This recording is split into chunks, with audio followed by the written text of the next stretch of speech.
Foo Fighters, Best of You on XFM 104.9. I'm Ricky Gervais, with me, Steve Merchant, and Karl Pilkington. Alright? Karl's had a bad week. I'm just saying that straight away. He tries to rule out stress in his life, but he's had a bit too much stress this week, haven't you? One, a phone call from his mum, stressed him a little bit. Right. Something he said in a magazine about his auntie, came back to haunt him. Auntie Nora? Auntie Nora, yeah. Don't name her. No. Oh, she knows who she is. No. Okay, we won't name her, right? We'll just say it's the one who farted for 5 minutes, and as, he sort of saw a skirt when he was young, and I found it like a split tennis ball. So it could be any of me aunties. We're that coming up, and also a bloke in Times Online, Chris Campling, did a review of the show, right, and basically said that Karl Pilkington is a creation of Gervais and Merchant. Well, if only that were the case. He said he started off saying he liked the show, he was excited, said it was a good show. A lot of the I'm already questioning his critical faculties. Yeah, exactly. And basically said that we didn't contribute much, or seemingly didn't seem to contribute much, and we couldn't sort of like ad lib or anything. We just laughed at, particularly me, laughed at Karl Pilkington, who was coming up with some, you know, quite funny stuff. Right? But then he does a twist on it. He goes, but the thing is, we're the puppet masters. He's a created person. We've created the persona Karl Pilkington for our own amusement. Right. He bases this on simply that we talked about, what was it we talked about? The Chinese not aging well, and you heard him talk about that on my DVD. But clearly I say, Karl, remember when you were talking about that? It's a news, or remember in the week, and so he thinks it's all scripted now. Imagine if this show was scripted. I'd be ashamed. Yeah. If this show was scripted, I would send back the BAFTAs for the actual shows we've written, and I would say... I'm not having a go at Chris Campling. He's nice about our other work. He likes The Office, and he likes my stand-up and everything, and he likes the show, but he's saying, because we're not spontaneous, we scripted this and invented Karl. So he's like, you know, we've invented another Gareth. If we had created Karl, I would not have squandered a character that good on this poxy radio station. Absolutely. Also, does he know that we spend about 3 months on half an hour script? So how long does 2 hours of dribble? But the main thing is, as if this could be scripted, it's dreadful. It's shocking. Or maybe this is scripted. Hang on, you've lost me now. Let me just check. Maybe Chris Campling does not exist. Maybe I've made him up. I don't know what to believe. See, the name doesn't wash with me. What was his name? Chris Campling. Sounds odd. That's something that I made up, isn't it? Campling's almost like a joke. It's almost like a gay name, isn't it? Or is it Campling? See, I think this is scripted. Yeah. I think I've probably made this whole link up, and Karl is a creation. Campling, that's not a real name. No. I made it. I should have come up with something better. Yeah. Sorry. Down to the River by Bruce Springsteen on XFM 104.9. So, yeah, that little fella in the Times thought Karl was just a puppet. We created him. He's an actor. What's his actor's name? Brent Hogwell. we got him from Spotlight. Brent Hogwell. This stupid, dopey Mancunian accent, he just puts that on every week. Yeah, exactly, yeah. Yeah, he speaks rather like Hugh Grant. Yeah. And, we just got this whole world around him, we set a whole... What do you think about that? He had his head shaved, especially. Exactly, yeah. So, yeah, would he think that, you know, maybe if he's looked online and seen me head, and he's noticed how round it is and that, does he think it's sort of been, you know, morphed into that shape just for the show, just for 2 hours on a Saturday? Yeah. You would spend 5 hours in prosthetic makeup like John Hurt in The Elephant Man.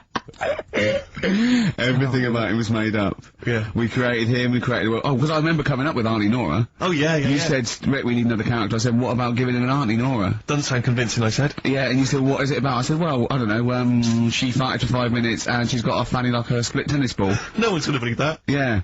Oh, that brings us neatly. Well, let's put that to bed now. So, Chris Campling, honestly, we do not script this shambles of a show, and Karl Pilkington really is like this. If you want, you can meet him. I'd love to send Karl for a drink with Chris Campling. Can we do that? And then he'll eat his words. Chris, if you're listening, honestly, this isn't a stitch-up. As I say, I'm not having a go at you. It's a very well-written article. It's very, very fair. You're just complimenting on his grammar. Yeah. It's a very well-written article. No, I'm saying we're not having a go. It's not like he snagged us off. I would just love him to meet Karl Pilkington. People in the street come up to me and say, is Karl like that? And I so want them to meet him. Yeah. Or maybe he can send in, if he's online, he can send in 5 subjects for Carl to talk about that we couldn't possibly know about. Just so he knows that we just really do throw things at Carl, and that drivel comes out. Imagine if it was scripted. But anyway, so Chris Campling, or anyone who knows Chris online, get him to email us, and with 5 subjects that Carl can talk about. That's a good idea, isn't it, Carl? It is like, I'm the Elephant Man, the way I'm being treated now. Just sort of like... I scripted that. I wrote that joke last night. Are you sure? Or was it yours? I don't know, I'm not contributing. Carl enters and says, I'm like the Elephant Man. Hang on, let me just check the credits on the script. I'll tell you what though, Steve, that I found out about the Elephant Man. I was talking to Ricky. What? You know, the only bit that was normal on it. Oh yeah, no, it was in the film. You know the bit in the film, I was watching it one day, it was on, and I said, look, your favourite film's on. And it came to the bit where, he was being exhibited, and he was naked behind the screen to all the doctors. Go on, what did you say? And there's a bit where he goes, and strangely, the only thing that is normal are his genitals. They're untouched by this disease. They are totally normal. Right, what did you say? It's a bit annoying, isn't it? It's like the only bit that you'd want as an elephant. The only bit you'd want that was like an elephant. Yeah, no, I can see that. And he said, and he got the head. So other stressful things. But so anyway, what's the anti-Nora thing? Sorry, anti-X. Anti-X. What did she, why is she upset? Well, he mentioned her in Zoo. He did this thing for Zoo magazine, and he mentioned about when he looked up her dress, she had a... by accident, remember? You were going around looking up your elderly relatives' dresses in case they weren't wearing... For people who've not heard Carl talk about this in the past, just explain quickly again what we're talking about. Right. He didn't want to talk about it at all. When I was a kid, right, Auntie Nora used to come round... my auntie used to come round... As if there's any ambiguity now. Yeah. My auntie used to come round and stay, right? And I'm sat on the floor watching the telly, right? She sat on the sofa with a caftan on. I turned round, right, and it was there. It was looking back at me, right. And we've mentioned this, and Ricky sort of said, what did it look like? And, you know, a split tennis ball came to mind. That's what we talked about, right? So anyway, Zoo magazine, when they did the interview... And she's the one that used to put a valance on everything, isn't it? Well, not everything, obviously. So anyway, so I've done this. So you did an interview in Zoo? Yeah, and like they said, you know, it was like, you know, do you plan stuff and do you worry about stuff when, after you've done the show, you worried you've upset anyone? And, you know, I was saying, really, I forget people are listening. And, you know, we're just having a chat with mates and that. I said, but now and again, I do worry, when I'm on my way home from the show and that, and I'm thinking about what we've talked about. And I was saying, you know, the Auntie Nora incident. Incident? That's Watergate! Yeah. And, anyway, so this was in there, right? And I was saying in the magazine, you know, but I think I got away with it. She doesn't listen to the show, but, you know, and I don't think she reads Zoo magazine, so... She's more of a nuts woman. Sure, yeah. So, anyway, so my mum calls up the other week, right, and she goes, wish you wouldn't, you know, talk about Auntie Nora and that. And, I was like, oh, so how do you know about that? She goes, well, one of your cousins have called us up and said they've read the article about it. So yeah, that's why we don't want to talk about it, really. So he stitched you up. So do you know what Anti-X is made of this? Do you know if she was upset or not? Well, she doesn't know about it. Because, I mean, maybe she's always thought it looked like a split tennis ball. Maybe you're just in sync, you know, because you're relatives and stuff. Maybe she knew instantly. Even if you hadn't named her, she'd have thought, hang on, I farted for 5 minutes once. Yeah, that's not really ambiguous, is it? Be me. If you hear like someone who farted for 5 minutes and's got found like a split tennis ball, you're gonna go, I wonder if he means me. Yeah. You're gonna remember that. Auntie Jackie. It could be Auntie Jackie. Oh, God. And he got in trouble, you know, last week when he was going to the wedding? Let's talk about that a bit. Okay. The Cure in between days on XFM. So, Carl, you were going to a wedding last week. Was it last week or the week before? No, it was last Saturday, wasn't it? Yeah. And he said, looking forward to it. He went, no, it's going to be boring. Suzanne was listening, knows that the couple, were taping the show, so she had to get in there before you, didn't she? She went up to him and said, look, when you're listening back to the show and he says it's going to be boring, he didn't mean you, he meant weddings in general. I love the fact she has to run around and clean up after him. It's great, isn't it? How was it? Do you not like weddings? You're not a fan of them? They're only good for the people involved, aren't they? What are you talking about? You're getting free food, free booze, free music? Yeah, but it's just all hanging about, and there's loads of people there you don't know. Absolutely, I agree. Do you know what I mean? You've got to make an effort. Yeah. And, even the bit that was important, right, when they were getting married, right, there wasn't enough chairs, because it was, you know, all the family gets the chairs, don't they? So I was sort of stood at the back. Stood at the back of that watching, and, I couldn't hear what was going on, because a woman was breastfeeding the baby. Oh! But what, how loud was this baby guzzling away? You couldn't hear what was going on? So it was slurping and that, and she was like, I just thought, how hungry is it? Could it not have waited? Because you've all got to wait for the buffet or whatever later. I know. But also just in this. Well, there was two, wasn't there? Why didn't you? But that was not anything compared with the first couple of days, because the first day I went for a walk. Iping Beach is famous for just the beautiful, beautiful people that gather there. There's so many beautiful women in Rio, it made me angry. I was angry that these women were so attractive and that, you know, none of them were even looking at me. So, but anyway, I'm on the beach because I was shopping and I needed a wee. Right, and we went for a quick impromptu swim, and I thought, oh, wee in the sea. Just think of him on this beach, right, with diarrhea. Well, I'm wearing great big long shorts because I'm not going to try and compete with these boys because they And you are, could I say this, the whitest man Yeah. I've ever met in my life. Yeah. I mean, with his shirt off, you can see his heart like a newborn fish. Well, this was the thing. As I went into the sea to have a wee, there was a discussion about this. As I went into the sea to have a wee in a little tray. You see, there was a discussion about this because I'm very much of the opinion that you should take your trunks down, and some people, some of my friends are saying, just do it in your trunks and let the sea just wash it away. What a hell of a carnival. And I think I'm against that. I've always been against that in swimming pools, everything, you know. So I'm against pissing in swimming pools, full stop. It doesn't matter whether you do take your trunks down or don't piss But in the what about swimming in the pool. sea? Yeah, well, fine, yeah. Fine, okay, right, Fish do it. So anyway, so I'm in the sea trying to urinate, and I kneeled because I'm obviously very tall, so it's tricky to get deep enough for the water to mask what you're up to. So I tried to kneel down in the water, right, and I got John Thomas out, but then the water swept out again and just left me on the beach. But luckily my back was to everyone, so no one saw. I can't think of a funnier sight than Steve Merchant on his knees with his little John Thomas out. I don't know how big it is, I've never seen it. But I imagine it's in proportion to the rest of it, is it? I No? wish. That's all I'll say is I've been a little shortchanged. But so then I got up and I waded a bit deeper in, right? And now I was trying. I got it out. But what I didn't realise is that the waves just off the beach are really just uncontrollable. You never know what's going to happen. So suddenly, I see this giant wave coming towards me, crashing towards me, and I got the cock out and everything, and it grabs this wave, comes over me, and lifts me up, flips me up in the water, right, and I'm floundering around. I can't see anything, because, of course, I had to take my glasses off to go in the sea.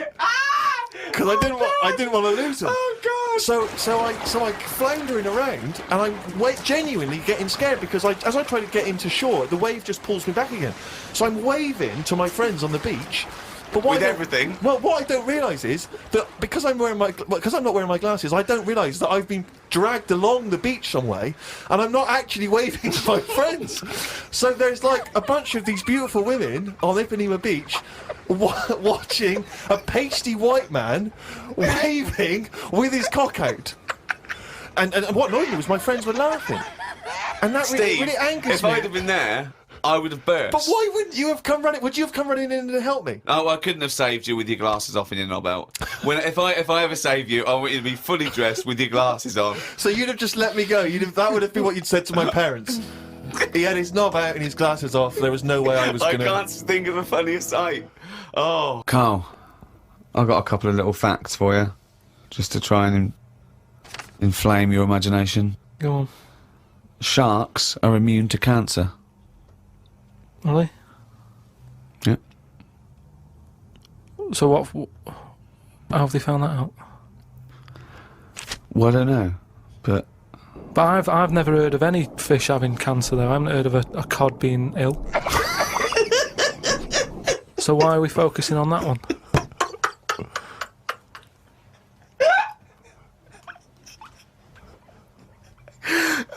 Good point. Okay. Stroking a spider can cause its hair to fall out. What? Because it doesn't like it and it gets stressed out, or is it just that some people are rubbing too hard? No, I don't think it's they're rubbing too hard. I think it's something to do with it. I mean, what sort of maniac is stroking a spider anyway? My mum did it once. Really? Yeah, not to a spider. Right. It was just a little bee. She'd been out, sunny day and that. Got the washing off the washing line. She was bringing it in. Little bee sat on the top of like the bed sheet or whatever it was. Yeah. And she's in the kitchen with it, and she goes, "Look at that little bee there." She started sort of stroking its head. It loved it. How did it make it clear that it loved it? Well, it wasn't struggling. It was just sat there like, because it must have been like a bit dozy. They get a bit dozy, don't they, in the heat and that. And he just stayed there on the sheet, and she sort of stroked its head for a bit, and she had to put it out. It didn't go out. It didn't try and escape. It was like, "You've had enough now." That was that. She sent it out. She loved all that. She loved little flies and stuff. And we had Harry the housefly. What? Harry the housefly. What do you mean? It's just a fly that always seems to knock about in one corner of the room. Right, it's the same fly, was it? Yeah, it was the same fly. Yeah. How do you know it was the same fly? So whenever she saw a fly, she went, "Oh, look, it's back." Well, we weren't letting him in. It's just that it stayed in. Carl, what makes you think it was a pet housefly as opposed to a different fly every day? Because it was always in the same place in the corner. But it could have been that something about that particular place that attracted flies rather than it was the same fly. Well, I'm never worried about it. It wasn't harming us. It just always hung about. But how do you know it was the same fly? How do you I don't recognise know. it? We weren't worried about it. It doesn't matter, does it? If like we're thinking another fly's getting a bit of free rent or something, just let it stay. I don't understand what. But why no? Well, no, right, okay. You're in a house, right? There's flies, okay. Not flies, fly. Why do you think it was the same fly for all those years? Just because we haven't got loads of other flies. At no point was there a crossover period where there's two, and it's like, hang on a minute, he's trying it on here. That's what I mean. It was always just one on its own. And we just thought, leave it, it's all right. I don't know why are you suspicious? Why you always think someone's out to do you? No, I don't know why you assumed when you see a fly every now and again that it's exactly the same fly. It just In fact, was. it's Harry. The one in our house was the same one. How do you know? Well, all right, I don't, but at no point did I feel suspicious. Speaking of flies, though, and that, they've got one, right? I was out with Ricky, right, and he was reading the paper. There was a story there about a fly that its eyesight was bad or something, and they've made it a pair of glasses, and it had a picture of a housefly wearing. Okay, this is incredible, Steve. Can I take over? Hang on, let me just need to finish a couple of questions for that. So there's a small fly and they've made it a pair of glasses. Yeah. So that it can see better. Yeah. And your concern is what? Well, again, it's just that thing of we're looking after everything now, aren't we? Sorry, I've got to come in here, Steve. All right. I showed you the story. You saw it. It was a picture of a housefly with a pair of glasses Glasses on, yeah. Right. It was about a one-sentence thing. It was about how far technology's come, Yeah, and and a we're group helping of flies scientists out. using microscopy, right, and laser tools had, as an exhibition, shown that they could make a pair of glasses smaller to fit on a house. They put it on there and they'd taken a picture of it, and it's on display. At no point was it actually, because the fly had bad eyesight, the fly was presumably dead, it was purely an art installation or a show of technology. I thought you were going to say, Rick, that you'd drawn the glasses on there. Yeah. And he believed it like, there's a bearded lady in this paper. No. My God, Tony Blair looks like Adolf Hitler. No. What do you think of that, though? But they did it Open as an flies experiment. Yeah, but all things start as an But experiment. why would they make a pair of glasses for a fly? How would they know he had bad eyesight? How would they know it was the same fly? bumping into stuff? I don't know. Bumping into stuff. It's just that thing, innit, of human nature is something's wrong with something, let's fix it. And they try and help people out all the time, don't they? When you know, we're always doing it.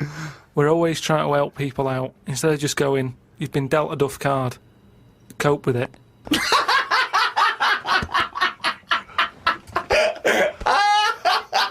came up with a good idea.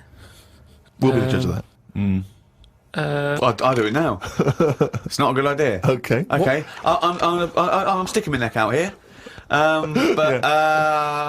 think this isn't going to be a good idea. Okay. Thoughts? Well, I'm going to agree with you. I'm going to second that motion. Okay, let's see. Let's see if we're both right. See-through skin. High five, Rick. We've had a few emails about the old shows. People came into them late in the season. Did I not tell you this? We had an email from an Inuit. Really? Yeah. I thought I'd mentioned this. Have we not mentioned this before? No. No, there was an email from a guy who said, I don't think he lives in Canada, I think, or somewhere else. I apologise for if I'm getting that wrong. But I think he said he was half Inuit, and he listens to the show. Half Inuit?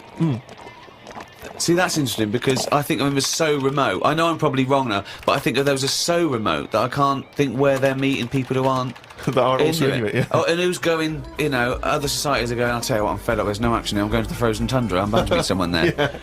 Where do they meet? Do they do online dating? What Probably a lot of online stuff. do you put as hobbies? Fishing? Yeah. Skinning stuff. Skinning stuff, yeah. What stuff to skin? Seals. Seals, yeah, sure. That's about it, isn't it? Why are they hanging about round there? Why aren't seals going, do you know what, it's cold, I'm sick of it here. It's windy all the time, what have you, and I'm getting a club on the head. Do you know what I mean? Yeah. Because they're meant to be quite bright in terms of animals and that, aren't they? Yeah. So why are they knocking about them parts? I don't know. Say, like, if seals died out, right? Would that be a problem? We've done We've this. been through this before, Carl. Everything has a knock-on effect. Even a seal, that's sort of in between something already. It's between a fish and a dog, isn't it? I knew you were going to say dog. It's not between a fish and a dog. What do you think evolution does? Fish to I'll never dog. understand it. Maybe we What shouldn't do you talk mean about it. it's between a fish and a dog? I'm just saying it's. It was a perfectly evolved mammal that re-entered the water, I imagine, and then got streamlined. And I mean, it's between a fish and a dog. But why not have one and the other? Why not have, like, you've got a dog, you've got a fish. No, it's not Anything in the between a middle. fish and a dog. It's not between a fish and a dog. I don't know what between means. I don't know what... This is it again about saving everything all the time. What is it doing? What's it doing? Everyone's feeling sorry for him all the time. Save the seal and all that. What's it doing? Why are we saving it? Let's just ask that question. What's it doing? I don't know what to say. It's between a fish and a dog. Muse on XFM 104.9. It's a Gervais show, isn't it? With Steve Merchant. Yeah, we're all here. Oh, lads. I can't wait. I can't believe it. We've got some great stuff coming up, Steve. What have we got planned? I'm being honest. Go on. There's some great tunes. Yep. We've got, there's too many to mention. Don't mention them. Well, there's about 20, actually. Is there? We could mention them. Looking forward to them. I've got a brand new feature Okay. as well. I'll do my film review. Loving it. And, we do Run for the Covers and Song for the Lovers and got a new feature. Go on. That film sounds good. Right. It's not the film review, it's a track from a film. That's brilliant, Rick. Yeah. That's That absolutely film magnificent. sounds good. Yeah. Something like that. People will be desperately look forward to that. And there'd just be some chat as well. There'll just be some natter in. Carl, have we got anything to give away this week? No. Ooh, it's a shame. Yeah. Quite like giving stuff away. Yeah. Makes me feel quite powerful. Does, in the week, is there any meetings like, what should we give, like, Ricky and Steve to give away? Because, I mean, I'll see lots of trailers for the breakfast show and that, Enterprise and that. Or do they go, who? It comes Saturdays. Saturdays? What? I don't work Saturdays. No, but they're still on the air Saturdays. Is it? Who listens on a Saturday? Yeah. Between 1 and 3. Oh, that's the worst time, isn't it? They sort of hear you, taking the mickey out of what tickets you're given. And Yeah. I think this week you could have had St Etienne, but they said no. We'll hold them back. I love her being punished. Yeah. Yeah. But I'll tell you what we're being punished for being subversive and rock and roll. Yeah. Is that a crime, Rick? I don't think so. High five. Fine. You've got to hit the hand, Yeah, I know, otherwise well, it sounds embarrassing. You're a lot taller than me, aren't just hit high five. Yes. Play a Sweet. record. Black Rebel Motorcycle Club there in Loveburns, XFM 104.9. We're really swinging now. We are. It's so happening. much better than last week. Last week was appalling. I don't want to talk about Well, it it. wasn't too bad, actually. Was it? Apparently. No, I said, we were really off and Steve was hungover and I was tired and we couldn't be bothered. And they were going, no, it's as good as any other week. Oh. Which is pretty disappointing, isn't it? You want them to go, well, I'll tell you what, it was the worst one ever and it was still brilliant. It was still magnificent. As opposed to, yeah. it was one of the best. But rubbish. Yeah. Yeah. Yeah. Good. So we're gonna really, Yeah, we're gonna up the ante today. Yeah. Come on, Ooh. Carl. Cheer up. Let's make this, Carl. Let's make this the best show ever. All right. Should we have a big group hug? Yeah. Oh, Carl, come round. Let's have a big group lick. Yeah. Carl, come on. look at his little look at face. his face. You can see why the ladies love him. He's a cute guy. No, you're a cute guy. And I'm not having a go. I genuinely think you are, so don't have a go back at me. Oh, I got some news for you, Steve. Go on. Where is it? Carl, where is that thing? Right, here. Company Magazine are compiling a 50 most eligible bachelors feature. Ding dong. For the May issue 2002, right? These are the requirements, right? Single, right? That means available, not just unmarried. Just, you know. Okay. Age 20 to 30. You're well in there. I'm straight in there.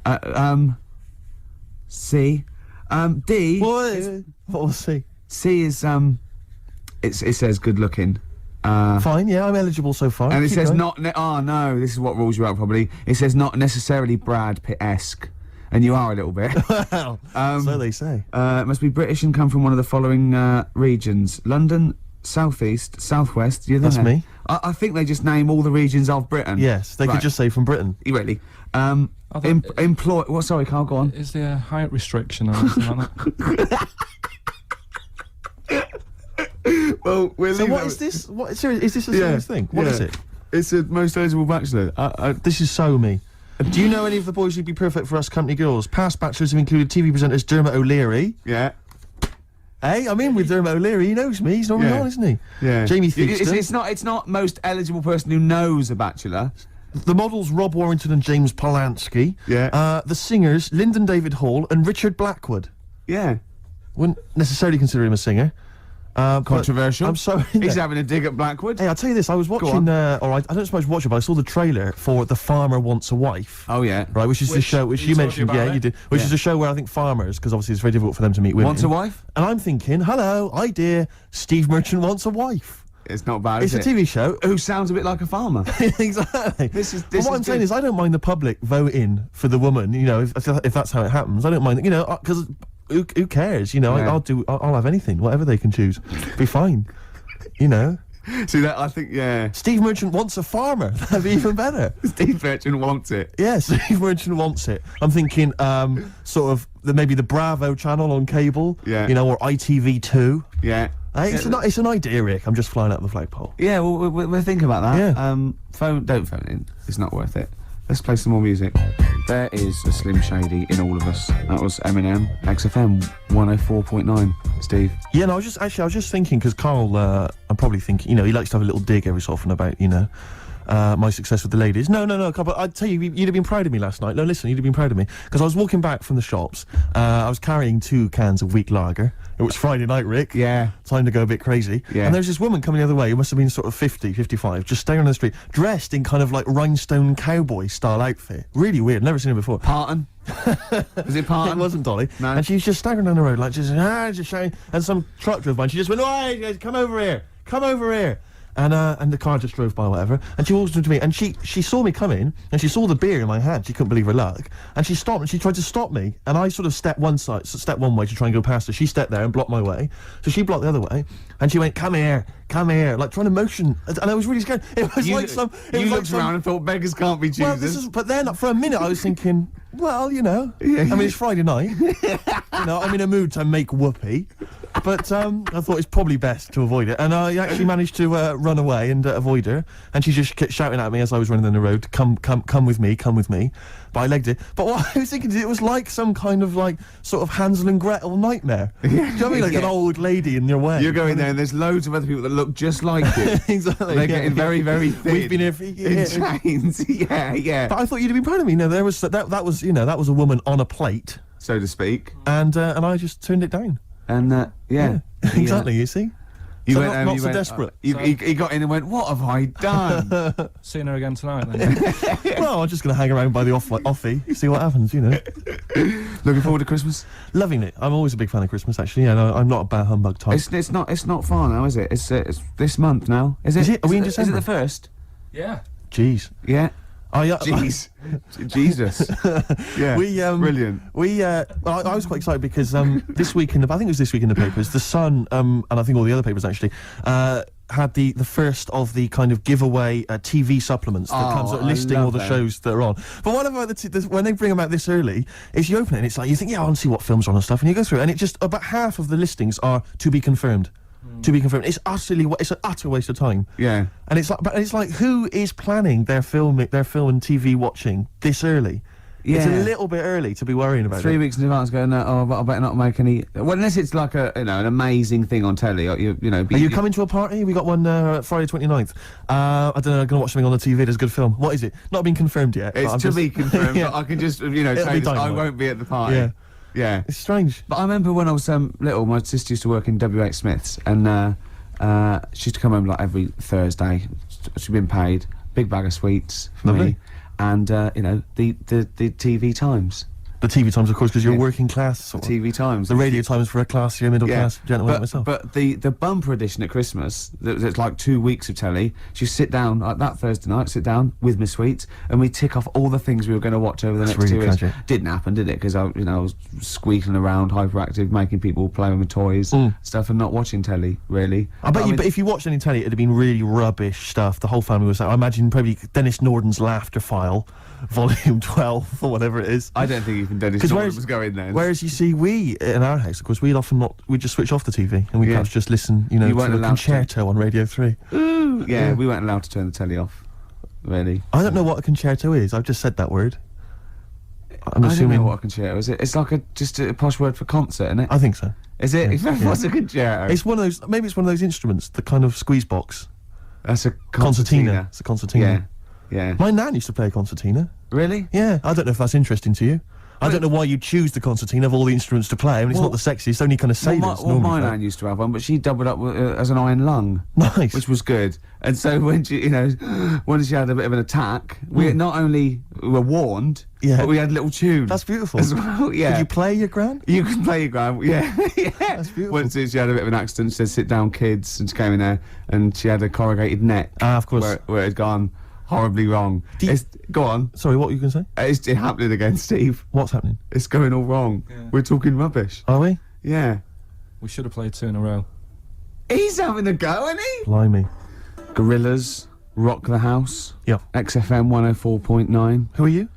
Ricky Gervais, who are you? Steve Merchant? Nice. Yeah. Sweet. Together again. I can't believe it. The old team. They said it'd never Plus happen. Carl, he presses the Yeah, buttons. let's not draw attention to Alright. him. Okay. We were talking about squeeze boxes, Yes. and it got me to thinking, what's happened to them? You don't see them. Do you know what I mean? Instruments should be around forever. You know what I mean? The piano forte, as I call it's a it, classic. been around forever. They invented it. It's around. The saxophone was only, I think, the 20s or 30s. But I can't imagine it going away. There's a number of instruments probably dying out. Lute. The lute you rarely see now. You which is rarely a see, crime. except maybe on a Men Without Hats. What was Men Without Hats? Or Marillion. Right, Men Without yeah. Hats. We can dance if we want to.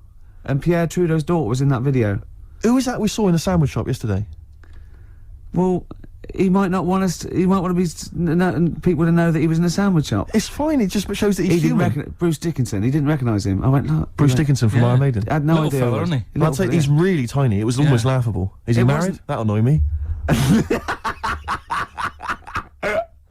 But You just alienate yourself from a lot of heavy metal fans now Yeah. because he's Ooh, pretty I'm much of a scared. guru. they never leave their bedrooms, Rick. But they've got powers. But if they're putting crystals now on toads, and they're going to turn you into a. All right. Oh well, no. Let's what? having a go. I so wasn't early having on a in go. the I show. stopped myself, realising it wasn't much of a threat. Hello and welcome to the Ricky Gervais Show with me, Ricky Gervais, Stephen Merchant. Hello. And the little round-headed buffoon that is Karl Pilkington. All right. Now, everyone knows over the past sort of like few years, my big pet project, it hasn't been my own career, it's been get Carl famous. Yeah. I want people to recognise him in the street, come up to him and say, "You bald-headed mank twat." Well, let me tell you now, Rick, I've on. been out and about, and a lot of people have come up to me and said, "It has Karl Pilkington got a head like a fucking orange?" Well, and I've I've been- had to instantly confirm the answer to be yes. But he's had a call. He had a call recently from a film company asking him if he's got any ideas for movies. Now, how desperate, in what dire straits must the British film industry be that they're going, "We need Karl Pilkington. We have hit rock bottom." And he went along for an interview. So what? And you went in and you. I went along and had a meeting, and they just said, right, got any ideas? and sort of said, you know, what are you thinking? What sort of thing are you after? Are you after action, thriller, whatever? Because you can provide any of that. I love that he's playing it cool, like you've come to the right person. yeah. My time's precious, what do you need? Yeah. Yeah, I'm Carl Pilkington, the movie doctor, what do you need, Papa? So, thought of this idea sort of on the spot. Good. That I whiz by planning. him. No, but sometimes that's how good ideas come up, don't they? Just So a random. lot of yours have come up, yeah. No, but if you just Randomly. talk, I find that your mouth comes out with stuff. Right, there's another quote. right. There's another quote. If you talk, your mouth comes out with... That to me stands along with what were those things in Gremlins called? No, but what I mean, if you sit there and try and use your brain to do it, Right. it doesn't work the same. Just keep talking. Just keep your mouth talking, and eventually it will come out with something pretty good. That is exactly what Plato said. So So anyway, Aristotle, he said, sit down, I've got an idea for you. Aristotle said, Plato, how do I go? Right, just keep talking and eventually your brain will come out with stuff. so what I thought, I just started off by saying like actors' names and that who I thought should be in it, because then that's giving more. It's building. Right, Okay, so who who did you say? Who did you say? So I said, right, I'm seeing Clive Warren, That's Clive Warren! Who's Clive Warren? the one who was in Closer. Clive Owen. Clive Owen. Right, all right. Did they look at you I think I like you're a said fucking Clive. idiot? So they all started trying to figure out, who's this Clive Warren we've not heard about? He must be amazing. He's obviously... Clive Warren, get me Clive Warren on the phone. Who's got Get Clive me Warren? Clive Warren. And I said Rebecca De Mornay, right? What? Where did that come She from? hasn't been in a film for 15 years, has she? Clive Warren and Rebecca De Mornay. They thought he was a genius. They've never thought of putting Clive Warren with Rebecca De Mornay. But hang on a minute, you could have any film star. This is your fantasy casting, and you choose a bloke that doesn't exist and a woman who hasn't been on TV or in a film for 10 years. Oh God! Why didn't you choose, you know, Someone who existed. J-Lo or someone who's a big star? Oh God! Clive Warren! Oh God! Oh So God. anyway, starts off, and the people, you know, you're seeing into their lives from Yeah. like the morning. Yeah. So it's like a nice sunny day. Yeah. Radio's on. You know, they're going about the day. They're having the breakfast. They're saying, "Oh, what we're doing tonight?" And you're thinking, "Oh, they've got a nice life." Mm. She's like, "Love you" and all that. Yeah. He walks out the house, gets hit by a bus. Oh, So Clive Warren's dead. I don't know if Clive Warren would take that part because he ain't got much to do, has he? No, I don't. If I know Clive Warren, And I think you do. I think I do. Carry on. So he's hit by a bus, so he's So dead. he's hit by a bus and that. The titles come up. Oh, It's got yeah. you, right? She's Starring devastated. She's Clive Warren. fed up. She's devastated and that. Doctor says Clive's dead. Who's playing the Doctor? Jack Nicholson House. Sort of. What's that fella who was in Independence Day? Will Smythe. No, the old black fella. Morgan Freeman. Yeah. Yeah. Get him in. He's Morgan a Freeman, doctor. yeah. Yeah. He says, "Your husband's dead." She's like, "Oh God." What happens then is he says, "But listen, what we can do now, we can take the brain out." Right. Right. And a fact that I read that day before the meeting. This isn't in the film now. This is me. Right, but Right. luckily, you I read the a fact. thing about how the brain can run on half of it. You've actually got a full brain. Some Run of it on us have. half. So this was in my mind still. Well, half your mind, yeah. So I said, what happens is Morgan Freeman says, "Been working on this. You can run your life on half a brain." Right. She's sort of a bit like, "What are you telling me this for now? My husband's just died like 20 minutes ago." Yeah. And he goes, "Yeah, but if we're going to do this, we've got to act quick." She's like, "Do what?" He says, whilst his brain's not fully dead, because it stays awake for a bit when you've Oh, been he's killed. not dead then. Fine. No, but Wait. yeah, he is. But they found out that Right. it stays awake a little bit. No.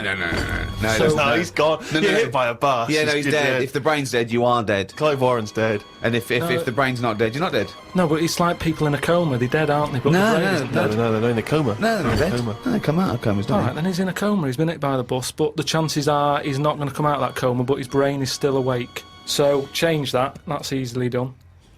Hold on though. I like this fact that he's in a coma, so they're going, look, he's definitely going to die in this coma. Take the brain out now. Pop the brain out. But why is that such a weird thing when that's what they do now? That's what they do now. What is? That's what they do. What? They do that. What? A brain transplant?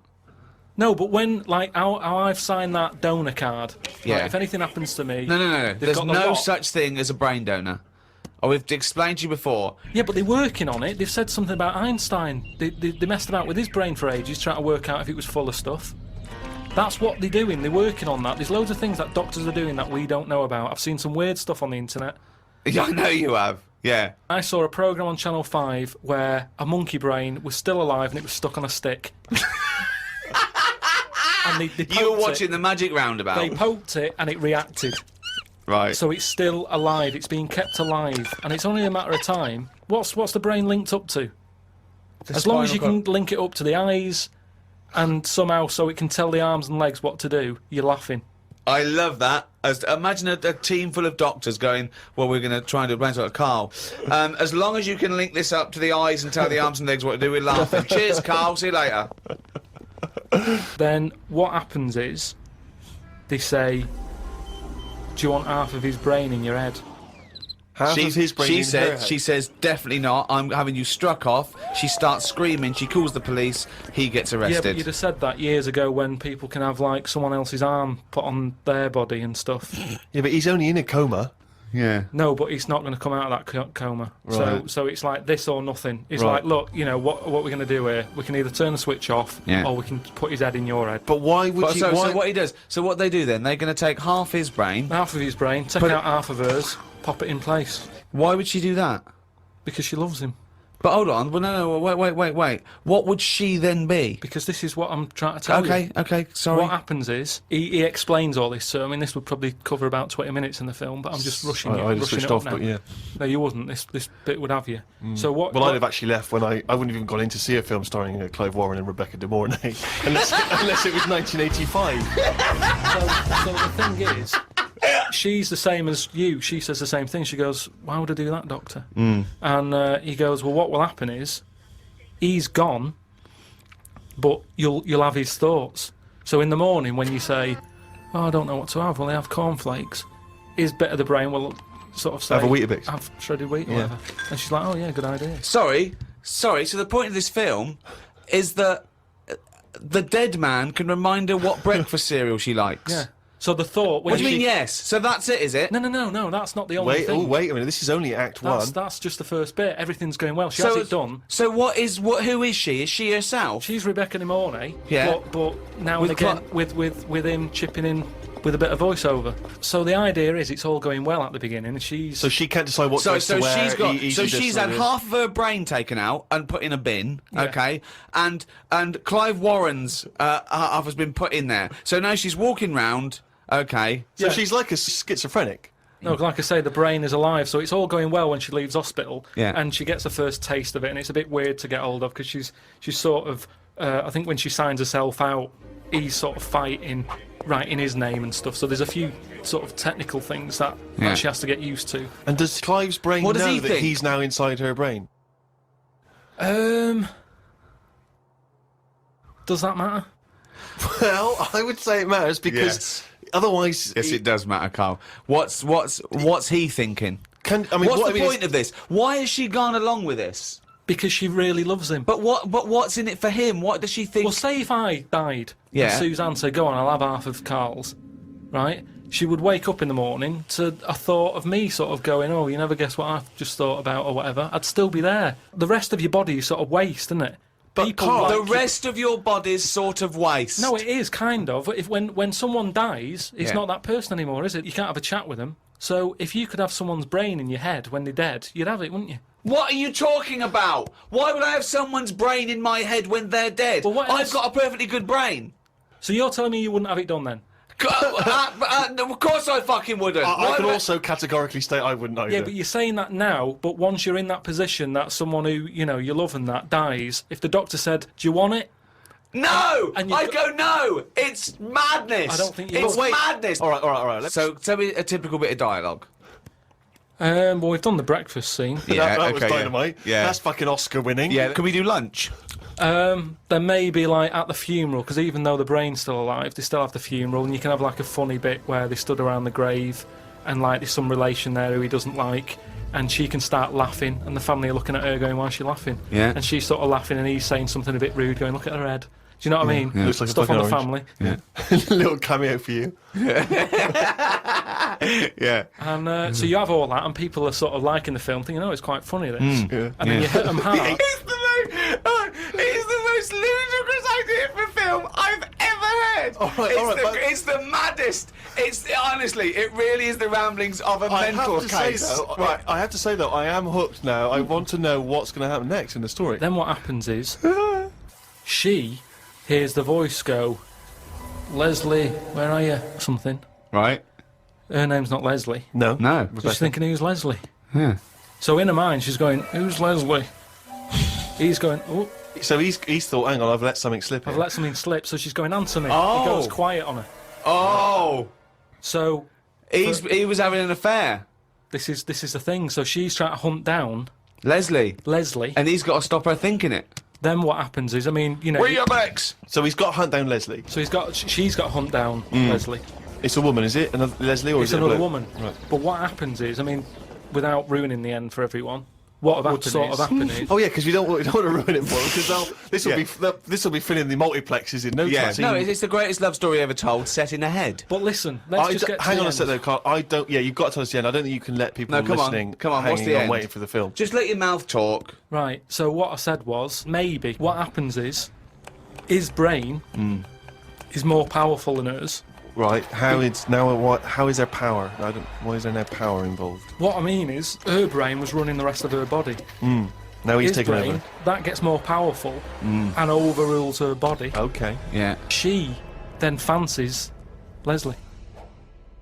So it's a lesbian hold on, film. this is building up to a lesbian love. So what the? Well, it's what? trendy, isn't it, that? So just have a bit of that at the end, and So hold on. So he overpowers her, so she is now a lesbian. What's Leslie getting out of this? Why does Leslie think, hold on, why is my Because- dead lover's wife coming on to me? because this is what I'm saying to you, is relationships, it's the love of two brains.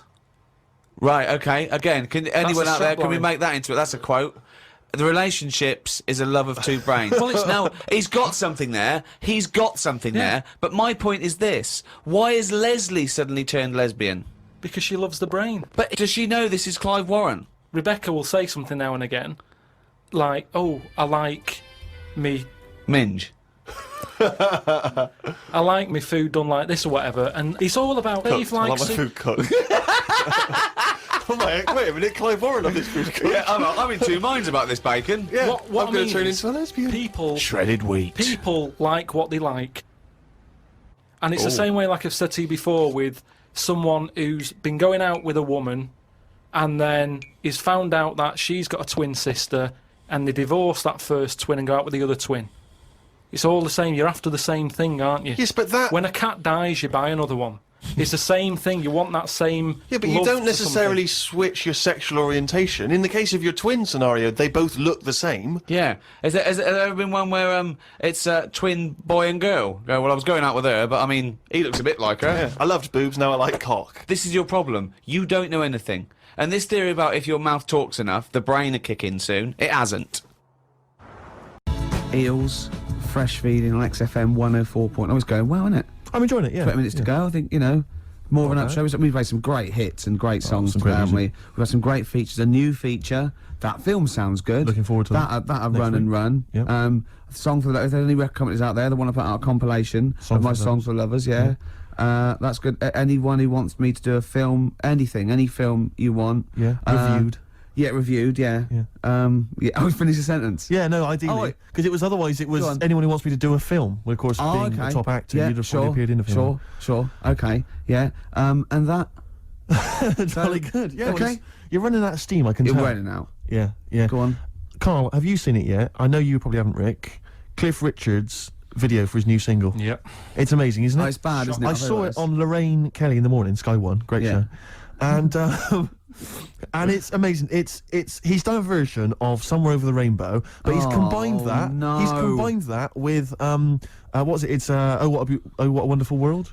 I wasn't really listening, I was looking at the pictures and I couldn't believe it's What a Wonderful World and combined with Somewhere Over the Rainbow. So right? he's done two classic songs, two songs that have been done definitively by artists in the past. He's tried to What was combine his them last with a year's kind of one? Yamaha keyboard sound in the background. What was his last year's one? It was Millennium Lord's Prayer. Prayer with Over the Old Lang Syne. He's just obsessed with combining two songs. Like, they're not good enough as they are. People will get bored. We better combine them. Yeah, yeah. It's like a mega mix, like a Cliff mega mix. And you're right, the video is unbelievable. It's him flying through. It's all kind of sort of 2D animation, kind of almost sort of a collage of buildings and high-rise flats and that. Kids see him floating by. Yeah. They wave, they point to each other. They can't believe their luck. There goes Sir Cliff. They're going, who's that? Exactly. He was around in the 50s. And he's got a little one-dimensional Cliff with a kind of angelic glow flying through the sky. Just bringing happiness to people as he sings. Well, he does. His real face kind of every so often kind of appearing and kind Wonder of where singing. his real face is. And it's one of the worst songs and one of the worst videos I've ever seen. I mean, I know people slag off Cliff and it's an easy target, but he actually deserves it because he's shameful. Yeah, I He's think so, embarrassing. yeah. He's embarrassing. I mean, and he's arrogant. Well, everything's a disguised boast. I mean, I liked Devil Woman. I liked Miss Unites. I liked Wired for Sound, and I like tall speakers and small speakers. I like all sizes of speakers. You know that. You'll vouch me on that. Yeah. And he sang about it, which is good. And I'm often wired for sound, right? Carrie doesn't live here anymore. Where's she gone? She's just another message on a payphone wall. It's a story. But lately, I haven't had a lot of time for him. Awful. I remember he was on something on one chat show, and I think it was Des or Michael Asper or something. And I said, so you've had something? He said, yeah. He said, well, everyone knows that Elvis sold more records after his death than when he was alive. Little dig there against Elvis. He goes, well, I've just overtaken his record for sales in the UK. Right, so he sets up that Elvis is only selling because he's dead. Yeah. And anyway, I've still beaten him in the UK. And I just think, yeah. And where'd you get the quiff from and the way to sing? Where'd you get that from, Cliff? Where did you think of that? But it's those people who he's just desperate for the credibility that he's never going to have. I like it when he went round last year going, they're not playing my record, they're not playing my record, they're not playing. Oh, go on, play it. Number one. Yeah. Fooled you. It was #1, the Millennium Prayer. I know. Yeah. Well, it was. It was the Millennium, wasn't it? It was, but I don't know who's buying it. I mean, I know you seem to claim it's some kind of like 60-year-old women, but they're not. Yeah, are they really a commercial force now? Yes. Oh, Yeah. Carl seems to know that. Well, like when you're born, you're a little baby, wrinkly and stuff. When you get older, you sort of morph into a baby again. And you go through the same phases. So when you're young, you buy singles. You get old, you got nothing to do all day. You got all your pension money. What will I buy? Cliff Richard's on the telly. Here's my video, buy me song. You see, that started off as quite a sensible point, because I actually think they do it. But what was all that alien stuff about when you're born, you go wrinkly and you go wrinkly again? So sometimes you mix like normal things that human beings say with I don't know what. Well, look, when you're a baby, you've got a little bald head, no teeth. You get old. What happens? Are you a philosopher? Are you an official philosopher? Because, I mean, it sounds like it. Oh, Carl, play a record. You're a gem. You're a diamond. XFM 104.9. Good to hear the Happy Mondays again.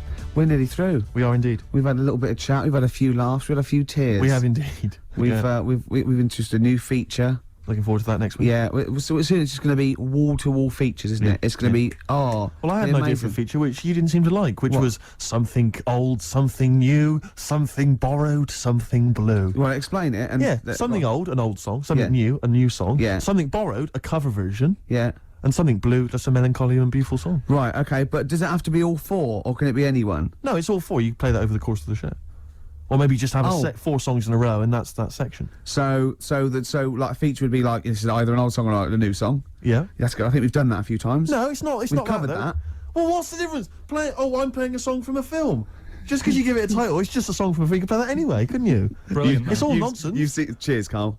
Brilliant. Yeah, my ideas are good, aren't they? Because they're not only sort of accessible, but there's a little bit of depth there. I think it's fair enough to let him have his little feature at the end of the show, though. Just, you know what I mean? Keep him happy. This song for the lovers. Excellent. Well, but that's not till after song 2 by Blur. I remember the days when Carl didn't even want to be on the air. I remember the days when he was told by the establishment that he wasn't allowed to talk on the air. And now it's like as far as he's concerned, he's a third member of the team. He's protected by me. Right? Yeah. Cheers. Cheers. Song 2 by Blur. We're running out of time. It's 5-2. Just got time for Steve's song for the ladies. Wedding present, Rick, from the album Saturnali, I think it's pronounced like that, and it's track 3, Dream World, a song Looking forward for to the it. Goodies. Goodbye. The only thing that annoys me with weddings is the gift. Is the gift thing. Because, like, you buy these gifts, right? You spend a little bit of money, maybe. You know, I like to be a little bit lavish if I go to a wedding. Oh. Well, no, come on. You get a gift, right? You package You're it having a up. laugh. And I don't know about you, Rick, but I like to see the response. When I give a gift to someone, I want to see the feedback from that. You know, this is very much, you know, I want to see what it is that's Jane bought them on you know, and put my name to it, Yeah. Because sometimes I have to, oh, thanks for the, I go, oh, no worries, no worries, no worries. Yeah. But, you know, certainly, I mean, we've talked about it before, but certainly, you know, it's the amount of money spent and the amount of time given to the gift should be correlated by the amount of the response you get. Absolutely. If I give a book token, a shrug is fine. But if I give, you know, a sizable, I want them to be showing it to friends. If it's a bar, I want them to show it to the barman. You want to go, look what Steve Merchant got me. Yeah. He's the greatest man in the world. Yeah, exactly. Yeah. You go to a wedding, you turn up with a gift, you could have spent, you know, upwards of £15 on it. You turn up, you walk in, you say, excuse me, where's the bridegroom, I want to give him this gift. And some bloke, normally the brother-in-law, says, oh, no, the brother-in-law's mate. Yeah, sorry, they're too busy to see you right now. Just stick the gift on this big table with all the other ones. Yeah. And, they'll get back to you. In a week. It may be 6 to 8 weeks after the honeymoon, they maybe write you a note. They won't thank you personally, they'll write you a note. It'd be a general thank you, and your name in different type. Yeah, but it might have some vague reference to, you know, to what you did, but it won't really be personalised. Yeah. The set of mugs, again, will be in different type. Exactly. Thank you, Steve Merchant, Yeah. for your wonderful gift. We love mugs. Yeah, yours. Yeah, exactly. and a photocopied signature. Exactly, yeah. Yeah, it's not right, is it? Oh dear. And also, of course, as well, if there's a baby involved, you know, perhaps they had a kid out of wedlock, and that's why they're getting married. There's normally the little baby signature as well. I hate that, like the baby signed it. From Paul and Sharon and little Billy. Be Ben these days. Ben. I reckon. What do you think, Carl? How was the wedding, by the way? Did you buy a gift? Suzanne sorted something out. Yeah. What? I don't know. Oh, actually, no, we're going away, having a week away with them. Well, that's your gift. Yeah. What We're going away. No, we're going away to Cornwall or something, and, yeah, that's it. We've sort of paid for a place to stay, and coming along and that. And their gift is to spend a week with you in a confined I space. love it. They'll have a great time and that. Will they? Yeah, it's fine. Can yeah. I get a pen? I'm making a note of how many times you say "and that" during today's show, and so far there's 3. I've noticed 3. I'm just gonna make a note of it, because I think we can have a competition here. And if you can predict how many times he's gonna say "and that," the closest one wins some of the crap DVDs that we've got on offer. Hold on, tell me we've got a load of 49. Definitely. Landed Ben Folds on XFM 104.9. We've had an email, Rick, from Simon Whittaker. He says, he's throwing the question to Carl. Have you seen the video for that Ben Folds song, where there's apparently a monkey working the sound desk and shifting the piano? Yeah, you want to check that out? Talking of monkeys, working the sound desk, we've also had a lot of emails directed at you, a lot of emails directed at you, Carl, asking if you saw this programme that was on in the week. I think I didn't see it. I think it's called The Strangest Village in Britain. Yeah. Did he watch it? He called me 6 times during it. Called me 6 times. Now just explain briefly what this was, because I didn't see it. Well, it was a sort of an experiment. I think I can work out from the sort of 70s. And it was sort of run by, from what I can make out, mainly sort of German Christians. Right. And what it was people with various disabilities, or mental illnesses, Down syndrome, autism, bewildered, you know, and they were living normally in the community. And there was 300 people in the village. Half had some sort of problem, mental problem or disability, and the other half were sort of carers. And I mean, it was very, very strange. And where is this village? It's somewhere in this It's up near Yorkshire. Whitby, innit? Right, okay. But he called me. He called me at various points. You were watching that. It started off. He went, "Geez, if that's the beginning, what have they got coming up?" Then there was 2 fellas, and the phone rang, and it went, "What is going on?" And it was 2 blokes who had created their own language. And they are going, and you go, and you know, it was an interesting programme anyway. I love documentaries like that. But what made it twice as good was that I knew that Karl was getting confused. Yeah. There was one bloke that went round interviewing people, and he'd just have a string of questions, and he'd go, have you ever had curly hair? What's your favourite animal? Have you ever seen a badger? Alright. And, Karl was getting stressed. It was stressing me out. He was trying to think of the answers quickly enough. Yeah, he was sort of saying, you know, do you like mosaics and that? And I was like, oh, I do it. And the next question was coming in. It was like Malik's mallet. You know, that sort of that word association thing. It was stressing me out. But he said he wanted to go there. He actually said, oh, could I go for a holiday there? And I went, well, I doubt that. I don't know. Maybe you could go on a visit. You know, oh, that would be great, wouldn't it? For Karl to walk in there. But the thing about it would be like, Karl would be the ruler. He'd be the king. It would be that, in the kingdom of the blind, the one-eyed man is king. I mean, he would just dominate. I don't know, there was some of them were quite clever. Really? Yeah, I don't think he'd, I think he'd probably be average. Yeah. I don't think he'd... Okay, he'd blend in. No, I don't think he'd shine. Because a lot of them were quite good at some things, weren't they? He didn't like the angry bloke who punched them. There was this really sort of sweet Down syndrome woman called Nan, and she hadn't hung her coat up, and this angry bloke was going, if you don't hang your coat up, I will. And he punched her, didn't he? Yeah. And poor Nan got it in the neck from everyone. There was another woman bullying her, wasn't he? Yeah. But you like the little the little Down syndrome fellow with the woolly hat who was helping that woman. If I went there, he's the one who had sort of humped down and said, come on, let's go for a pint or something. Sure. But, incidentally, do you like mosaics? We didn't establish that. He's still thinking about it.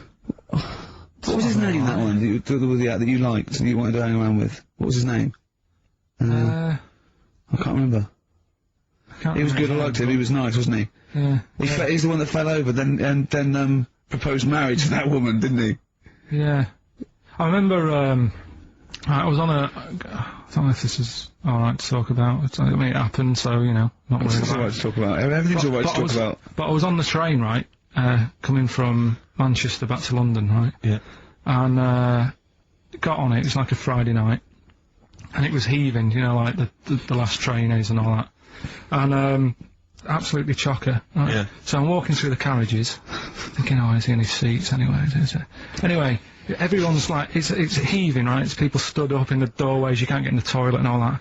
There's not going to be any chair knocking about. You know, so walking through, and anyway, I see this one empty chair sort of in front of me, right? I think, oh, why ain't anyone sat there, right? I'll just rush to that, get I'll get myself a seat, plonk myself down, right? And, sort of turn round, you know, see who I'm facing, you know, see who you're sort of having a chat with.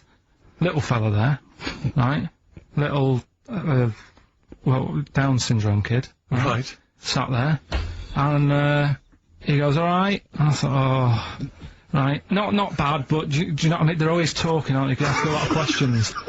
Right, so I was like, oh, here we go, 2.5 hours. And I couldn't get up because the thing is, that's obvious. Sure. Right? So that's like mean. I never want to be mean, do you know what I mean? No. At the end of the day. So anyway, so I think, I know, I'll go to sleep. Clever. Right, so I shut my eyes, and he leaves me alone and all that. So then, my phone goes, and I think, right, what do I do? Do I ignore it? Or do I open my eyes and see what it is? Anyway, I open my eyes, it's Ricky calling about something. About nothing, probably, actually, thinking about it. It wasn't even worth answering, right? So anyway, but I'm awake now, aren't I? So he's like, hello? And I'm like, alright, mate. And he says, you're muscly.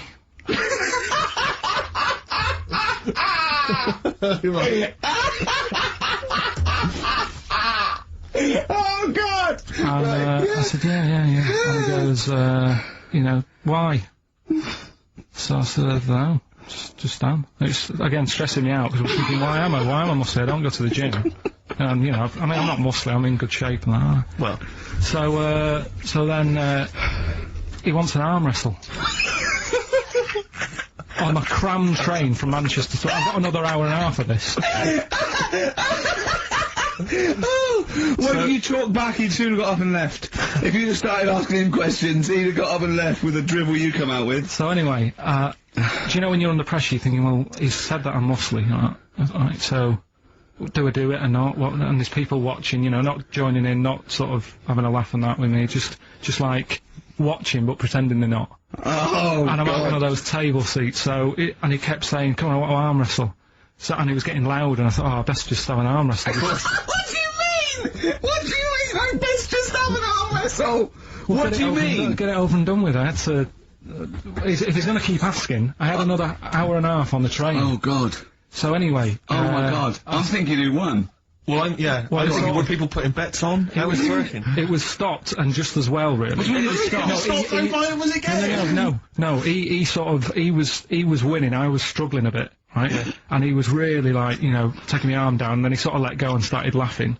And I thought, thank God he let go, because I would have made, you know what I mean? If I lost that, everyone's in the train looking, and all the rest of it. It's suddenly serious to him that he's got to win this. Pilkington. But then he just, then we were chatting about favourite food and that. He likes sausages. And I said, you know, he said, do you like sausages? I said, yeah, they're alright. I like a bit of Chinese and that as well. And he was saying, oh, I can't have Chinese. Not allowed Chinese. Why? Dunno, he just said, just not allowed to have it. But yeah, I had a good long chat about stuff and that, but... So you enjoyed it in the end? In the end, it was alright, yeah. It's just... Okay. No, but it's that thing, innit? It's whenever you're faced with something different, it's always awkward, isn't it? And that's the thing. You're talking about him now, are you? And I think I did alright, because everyone else was ignoring him. But I probably made his day pretty good. Yeah. We were a nice bloke. I like the idea that newlywed couple are probably thinking that's going to be a similar journey down to Cornwall.